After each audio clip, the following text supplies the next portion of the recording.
오늘장 분석해드리겠습니다. 2월의 마지막 거래일이었죠. 원래 영업일 수가 적은 달이긴 하지만 그래도 이번 달은 너무나 빨리 지나간 것 같습니다. 자, 오늘 시장 분석은요. 제비스타 김남 팀장과 함께 하나투자증권 리서치센터 한승우 연구위원 모시고 말씀 나눠보도록 하겠습니다. 두 분 어서 오세요. 네, 안녕하세요. 네, 안녕하십니까. 오늘 마지막 거래일 기분 좋은 상승세로 마감이 됐습니다. 네, 코스피 2026으로 오늘장 마쳤고요. 어제보다 22포인트의 상승입니다. 자, 오늘은 어떤 이슈가 잡혀 있을까요? 첫 번째 이슈부터 확인하러 가겠습니다.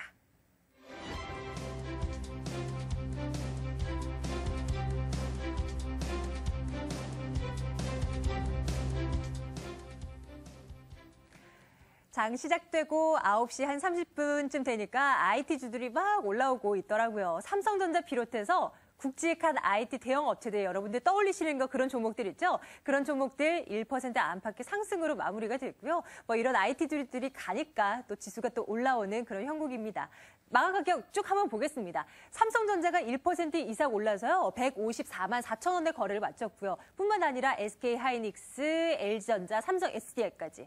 LG 디스플레이만 빼놓고 나머지는 이제 상승을 켰습니다. IT에 대한 시각 어떻게 가져가야 될까요? 연구위원님, IT에 대해서는 여전히 하나쯤은 가지고 가야 하지만 이제는 먹을 것은 조금 없다. 이런 평가들 많이 들었습니다. 지금 상황은 어때 보입니까? 글쎄요, 상징적으로 일단 중요한 부분을 먼저 말씀을 드리자면 삼성전자가 일단 IT 대표주니까요. 삼성전자의 경우 올 그로스 EPS 기준으로 했을 때 현재 멀티플이 9배가 안 됩니다. 8배가 이제 조금 넘을까? 이 정도 수준밖에 안 되기 때문에 예. 사실 어떻게 보면 삼성전자의 부품을 납품하고 있는 부품사들보다 현재 가치가 더 낮게 평가되고 있다라고 볼 수 있겠습니다. 그러나 이제 반면에 우리나라 IT 섹터의 그 시가총액 비중이 거의 40% 가까이 되는 아주 큰 비중을 차지하고 있기 때문에 문제는 이제 앞으로 지수의 모멘텀입니다. 지수 모멘텀이 대외적인 변수에 의해서 좀 만약에 둔화된다고 하면 개별적인 업황과는 상관없이 네. 다소 좀 슬로우해지거나 꺾일 수도 있습니다. 이런 부분 우리가 좀 직시해야 할 필요가 있겠고요. 현재까지는 모멘텀 좋습니다. 물론 일부 IT, 특히 스마트폰 밸류체인들 종목들에 대한 어떤 고평가 논쟁이 아직 존재하고 있기 때문에 가격이 약간 부담된다는 의견도 있습니다만 제가 보는 관점에서는 아직 그러한 논쟁이 주가의 어떤 모멘텀을 제약할 만큼의 정도는 아니라고 일단 보여집니다. 작년 안에 삼성전자가 스마트폰에서 차지한 MS가 50%가 넘어버렸기 때문에 그 이후에 이제 추가적인 상승세가 이제 둔화되고 있고 또 LG전자를 비롯한 후발주자들의 추격이 상당히 맹렬하게 이루어지면서 삼성전자의 스마트폰 시장에서의 어떤 장악력 이런 부분에 대한 의심이 상당히 좀 커지는 건 사실입니다. 하지만 아직까지 제품의 어떤 퀄리티라든지 이런 걸 떠나서 시장에 애플과 삼성이 가지고 있는 이러한 공급 능력 이런 부분이 앞으로도 좀 지속될 가능성이 크고요. 다만 변수가 하나 있습니다. 미국을 비롯한 대형 통신사들이 너무나 지나치게 애플이나 삼성에 의해서 단말기 시장이 장악되는 것 자체를 상당히 좋아하지 않는다는 거죠. 거래 관계에 있어서 아무래도 좀 더 우위에 있어야 되는 상황인데 사실 실질적으로는 그렇지 못하니까 이런 부분에 대한 어떤 견제. 그렇기 때문에 이제 LG전자라든지 GT, 화웨이 이런 후발주자들의 MS가 좀 커질 가능성이 있다라는 의견도 사실 어느 정도 맞긴 맞습니다. 하지만 그것이 하루아침에 이루어지기에는 삼성의 어떤 스마트폰 장악 능력, 이번에 MWC에서도 5개 부문에서 삼성전자가 상을 받은 이런 것을 보더라도 앞으로는 이런 모멘텀에 대해서 너무 지나치게 너무 민감해하실 필요는 없다 이렇게 보고 있습니다. 그러면 삼성전자만 놓고 본다면 가격적인 측면에서요, 위원님. 한 지금 8배 수준으로 이제 적용해서 좀 저평가되어 있다라고 말씀하셨는데 좀 후하게 아니면 적정 수준 가치를 좀 줘서 계산을 해본다면 한 어느 정도가 적정하다라고 보시는 거예요? 예, 사실 증권회사에서 분석하는 툴은 굉장히 좀 복잡하게 나열하긴 합니다만 단순합니다. 네네. 제일 중요한 게 벤치마크죠.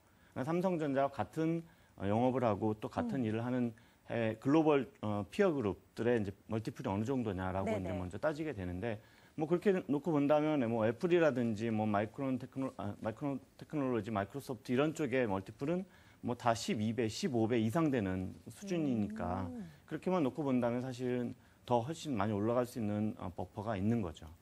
삼성전자 비롯해서 오늘도 국내 대형 IT주들의 흐름 좋았는데요. 이 얘기 좀 나눠보고 있습니다. 김난 팀장님의 시각도 다시 한번 들어볼까요? IT에 대해서 워낙 뭐 많이 말씀해 주셔서요. 근데 오늘 좀 궁금한 게 아까도 대형 IT주들의 이제 마감 가격을 보니까 LG 디스플레이만 빼고 다 올랐어요. LG 디스플레이 무슨 일이 있는 건가요? 그렇게 부정적으로 보고 있지는 않고요. 물론 이제 바닥 구간에서 다른 종목들은 많이 올라왔는데 덜 올라왔기 때문에 눈길이 가는 것은 좀 사실입니다. 제가 최근에도 올해 제가 이제 좀 키워드는 두 가지 정도로 봅니다. 오히려 이제 스마트폰보다도 태블릿 PC 쪽하고 그다음에 TV 쪽하고 그것이 이제 IT 업종의 아주 좀 강력한 두 가지 좀 키워드가 될 것으로 보고 있는데 시장에 이렇게 딱 나가봤더니 LG가 AMOLED TV를 먼저 내놨습니다. 삼성보다도요. 오히려 이제 삼성은 그동안 연구를 했던 AMOLED TV 말고 UHD TV로 좀 그 사이즈로 이렇게 경쟁력을 좀 보여주고 있는데 그런 부분들로 봤었을 때 올해 대형 TV 시장을 또 누가 가져가는지 먼저 그런 것들에 따라서 LG 디스플레이도 훨씬 더 지금 가격에서 더 올라올 수 있는 여지가 있다라고 보여지고요. 애플 같은 경우에도 신제품을 하반기에 좀 많이 출시를 할 예정인데 이 신제품에 출시가 될 그 디스플레이들 아무래도 레티나 디스플레이로 간다라고 합니다.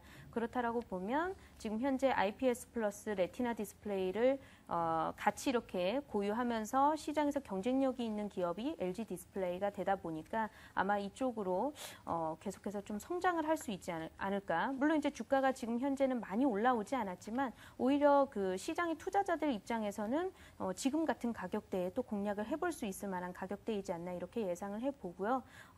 이제 하반기로 갈수록 태블릿 PC 시장이 조금 더 확대가 된다라고 예상을 하면 관련한 그런 부품주들도 우리가 또 눈여겨봐야 되지 않을까 이렇게 생각이 됩니다. 한번 이제 팀장님 이제 혼자 나오시는 날 있잖아요. 네네. 그때 뭐 태블릿 PC 그리고 TV 해서 관련 종목들 쫙 한번 정리 좀 해드려야 할 필요가 있을 것 같습니다. IT에 대한 말씀 나눠봤고요. 오늘 시장에서 흐름이 안 좋았던 거 또 한 가지 짚어봐야 되겠죠. 두 번째 이슈로 넘어가겠습니다.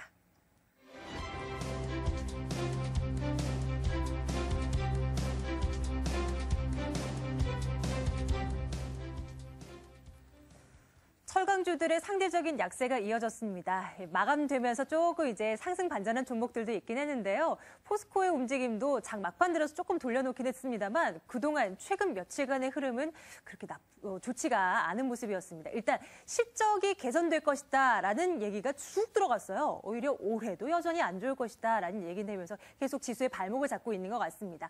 일단은 철강주들의 오늘 마감 가격 함께 보시죠. 전반적으로 보면 장 막판 들어서 좀 돌아온 모습을 많이 보여주고 있네요. 뭐 1% 안팎의 상승 흐름 보여줬고요. 포스코도 한번 돌려주시겠습니까? 포스코도 장 막판 들어서 상승 반전한 것 같더라고요. 오늘 시가총액 상위 종목도 일제히 빨간불 켰고 소폭 돌아왔습니다. 0.2% 상승 정도로. 그동안의 낙폭을 마치고 이제 상승으로 올라간다? 이건 좀 무리가 있는 것 같고. 한승호 연구위원님, 철강주들 시각 어떻게 보십니까?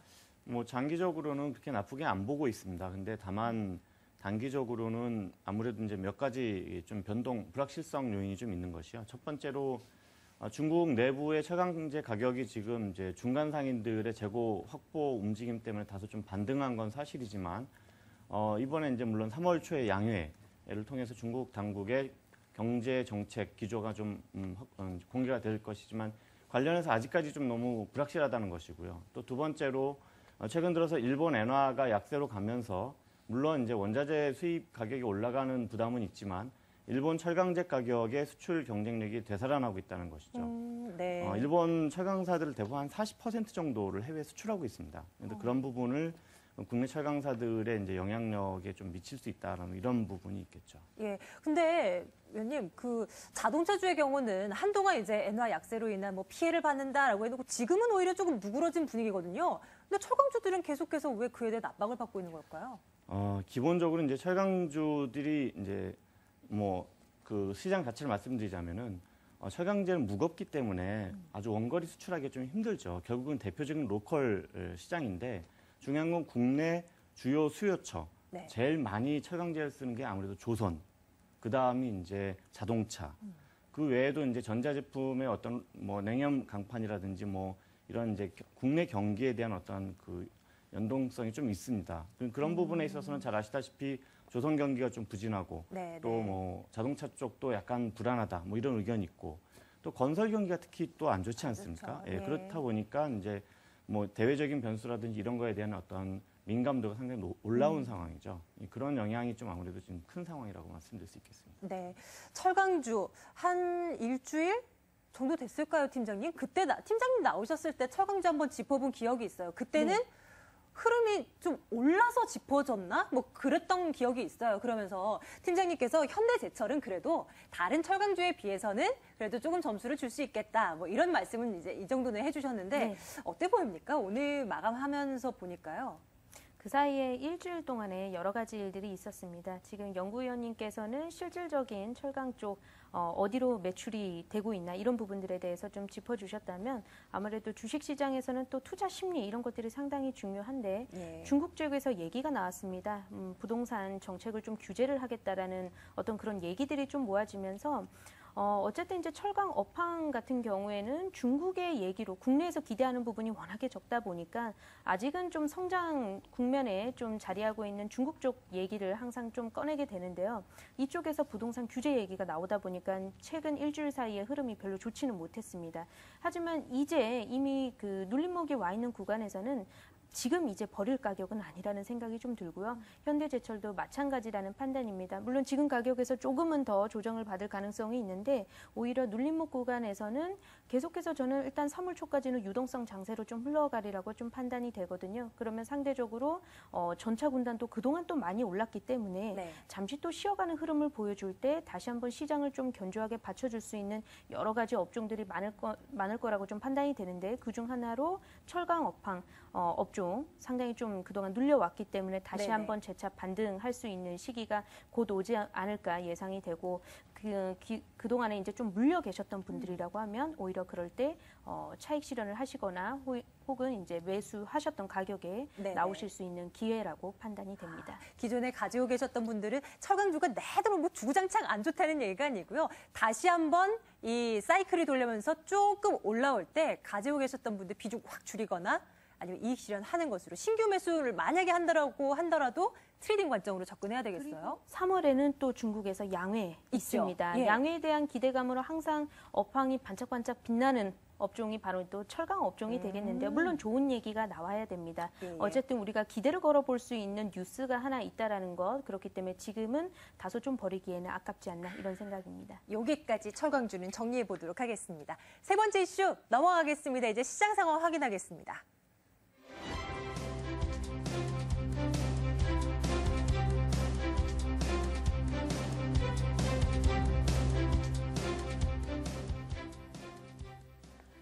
점점점 올라갑니다. 장중에는 2030선 터치하기도 했고요. 마감 가격은 앞서 살펴드렸던 대로 2026포인트 이렇게 마감이 됐습니다.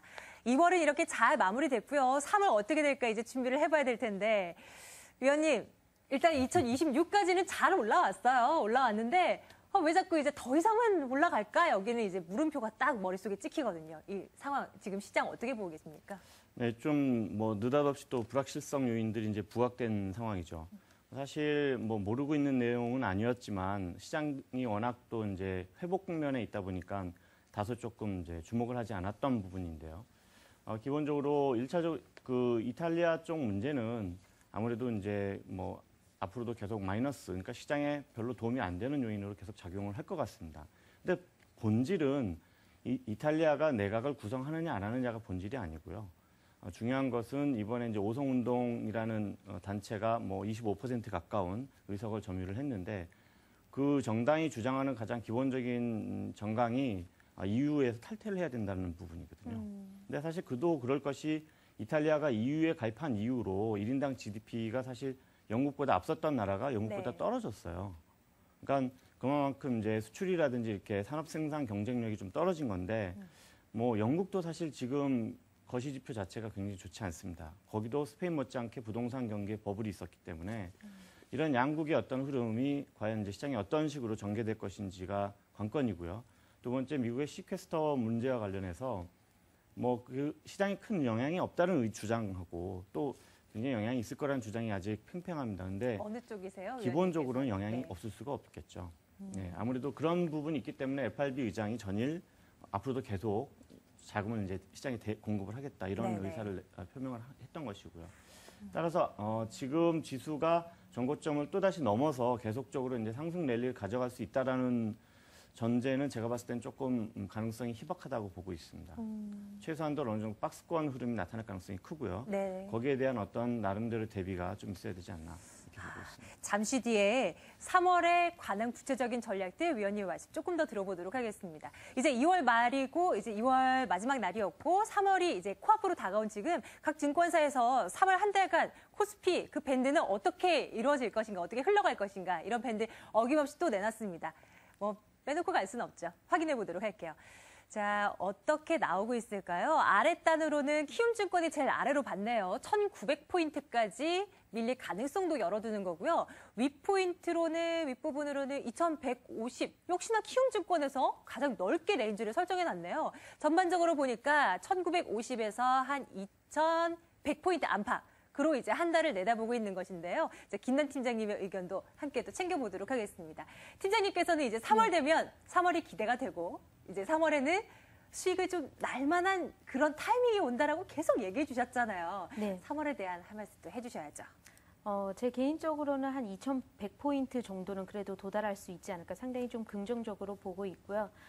물론 이제 시장에서 지수가 상승을 하면서 계속해서 상승을 한다기보다 어떤 한 주간은 다소 좀 눌림을 줬다가 다시 또 가고 이런 현상을 좀 계속해서 보여줄 텐데 자꾸만 시장에서는 올해 기대하는 투자 심리가 상당히 좀 좋게 흘러가다 보니까 이 눌림목을 잡아줄 수 있는 요인들이 어디서 끌고 오냐면 이탈리아나 미국 쪽에서 끌고 옵니다. 사실 그래도 그 국가들의 시장 지수도 계속해서 정고점을 향해서 혹은 돌파를 해서 가고 있기 때문에 그 나라들도 당사자들도 별로 그런 요인들이 본인들 지수에 도움이 안 된다, 영향을 크게 미치지 않는다 이렇게 좀 해석을 하는 것 같고요. 국내 지수는 그동안 좀 디커플링이 됐었기 때문에 오히려 더 강하게 올라갈 수 있는 그런 시기이지 않을까 이렇게 또 예상을 또 해보고 엔저 기조 상당히 좀 발목을 잡았었는데 그런 것들도 어느 정도 좀 둔화가 되고 있고요. 외인들도 어느 정도 또 매수세에 전환이 되고 있다라는 점. 그러니까 2월 달보다도 확실히 좀 여러 가지 스탠스들이 좋아지고 있는데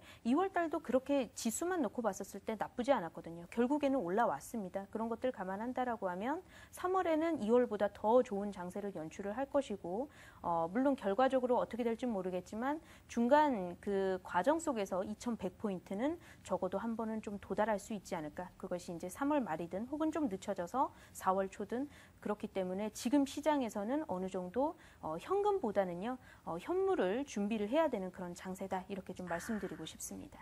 자, 이렇게 이 두 분 모셔놓고도요, 뭔가 의견이 조금 다르다는 것을 여러분들 눈치채셨을 거예요. 위원님께서는 아직도 우리가 챙겨봐야 할 변수들, 확인하고 나야 할 변수들 남아있다.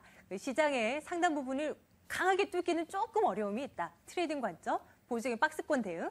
그리고 우리 팀장님께서는 아니다. 이런 것을 이제 빌미로 지금 꼽히고 있는 것이다. 올라갈 수 있다. 라고 이제 말씀을 해주시는 것 같은데요. 자, 각각의 3월을 위한 준비 조금 더 해보도록 하겠습니다. 위원님, 그러면 3월에는 어떤 업종이나 아니면 뭐 어떤 종목도 좋고요. 위원님 보시는 어느 쪽으로 좀 시선을 고정시켜 놔야 될까요? 예, 그 전반적으로 좀 저도 시장이 좀 좋아지길 바라는 사람 중에 하나인데. 그럼요. 중요한 것은 일단 그건 바람이고 또 대응은 대응이기 때문에 1차적으로 신정부가 출범을 했고 네. 또 새로운 내각이 이제 아직 그 국회에서 통과가 안 됐습니다만 내각 구성이 완료가 되면 신정부의 정책이 점차 이제 현실화될 것입니다. 물론 과거 6공화국 출범 이후에 대부분의 정권 초기에는 다 주가가 올랐기 때문에 통계적으로도 이번에 주가가 오를 가능성이 높은 건 사실입니다. 그래서 그런 것에 대한 기대감을 갖고 있기는 합니다만 어쨌든 우리나라 주식시장이 대외적인 변수의 영향력이 굉장히 크기 때문에 또 외국인 입장에서는 지금 현재 외국인들 국내 시장에 들어와 있는 그 전체 국내 시장 비중 중에 34% 가까이 외국인을 들고 있는 상황이기 때문에 그런 점은 일단 무시할 수 없다는 측면이고요. 따라서 일단 신정부가 추진하고 있는 ICT라든지 또 경기 부양을 위한 건설, 또 복지를 위한 헬스케어 이런 관련한 개별 종목이나 테마에 대한 접근은 유효하다고 생각합니다. 개별 종목별 접근을 통해서 박스권 장세에 적극적으로 대응하실 필요가 있겠고요. 네. 특히 저 같은 경우는 이제 건설주에 대한 대응을 좀 더 강하게 말씀드리고 오. 있습니다. 예, 건설주 지금 화면대로 대림산업, 현대산업 이렇게 나오고 있는데 저 종목도 탑픽으로 꼽고 계신 거 맞나요? 예, 지난번에도 제가 나와서 대림산업에 대해서 말씀을 드렸었고요. 네, 그리고 네. 트레이딩 측면에서는 현대산업개발을 네. 적극 추천하고 있습니다. 트레이딩 관점으로 가늠이 잘 안 가요. 한 어느 정도를 좀 예측하고 계신 건가요? 기본적으로 현대산업개발이 밸류에이션은 좋지는 않은데 이번에 이제 용산 개발이 이제 진행이 될 것이고요. 또 용산의 현대산업개발이 갖고 있는 뭐 아이파크몰에 대한 가치라든지 뭐 이런 것이 진행이 되면 충분히 뭐 어느 정도 단기 트레이딩 정도는 충분히 나올 것이다. 근데 물론 구체적인 수치를 제가 이제 말씀드리기 좀 어렵고요. 그렇죠. 알겠습니다. 관심가에 넣어두고 그 흐름 한번 쫓아가 봐야 될 것 같아요. 팀장님께서도 종목 한 가지 가지고 오셨죠? 네, 저는 아까 이제 철강 업종 얘기를 했지 않겠습니까? 그래서 네네. 1월 달에도 한번 들고 나왔던 종목인데 원일 특강을 다시 한번 정말 이제는 자리가 도달한 것 같아서요. 다시 한번 재추천을 드리려고 가지고 네네. 나왔고요. 네. 뭐 아시다시피 신공항 건설에 대한 본격적인 좀 기대가 되는 그런 자리이기도 하고 이 종목이 사실은 시가총액이 좀 작습니다. 시가총액이 한 300억 원대인데 이제 영업이익이 100억 원대가 나왔습니다. 연간 영업이익이요. 그렇기 때문에 워낙에 영업이익이 잘 나오는 기업이다 보니까 아무리 시가총액이 작은 기업이라 할지라도 지금 같은 구간에서는 기술적으로 또 어느 정도 완성이 되어 있는 자리이기 때문에 다시 한번 제 추천을 하려고 가지고 나왔고 목표가 같은 경우에 한 8,000원, 그다음에 손절가 6,500원을 제시를 해드리도록 하겠습니다. 이격이 벌어져 있었는데 이평선들이 쫙 수렴을 해 나가면서 지금은 장기 이평선을 돌파를 하려고 막 이제 자리를 잡아나가고 있는 구간이다 보니까요. 기존부터 해서 지금까지 계속해서 수익권으로 흘러오고 있지만 이제는 정말 더 큰 수익을 누려야 되는 시기라 판단을 해서 가지고 나왔습니다. 지금 계속 가지고 계셨던 분들이라면 조금 더 추가 상승 남아있으니까 한번 이익고 노려보셔도 되겠네요. 목표 가격 8,000원, 손절 가격 6,500원 선으로 꼭 두 가격대 지켜주시기 바랍니다. 자, 오늘 두 분의 전문가 모시고 시작 말씀 나눴습니다. 여러 가지 전략들을 들을 수 있어서 또 좋았던 것 같습니다. 하나투자증권 리서치센터 한승호 연구위원과 JBS 김난 팀장 두 분과 함께했습니다. 고맙습니다. 네, 감사합니다.